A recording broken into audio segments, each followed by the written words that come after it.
මොකද්ද කරගත්ත වෙන්නේ අයියේ? ළඟදි ගමේ ගියානේ වෙද මහත්තයා. කූඩල්ලෙක් කාලා. උඩල්ලෙක් කාලා නෙවෙයි නයෙක් ගහලා වගේනේ. හොඳටම ඉදිමිලා.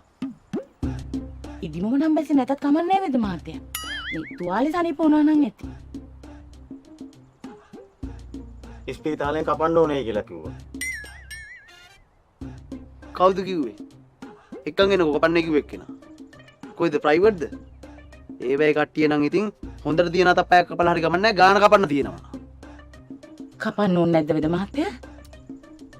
මොකටද කපන්නේ? මන් දෙන බෙහෙත් ටික වෙලාවට කලාවට කරගත්තා නම් කපන්න දෙයක් නැහැ. අනේ හැලෙනවා. මොකද්ද? හැලෙනවා. මොකද්ද? හැලෙනවා. හැලෙනවා.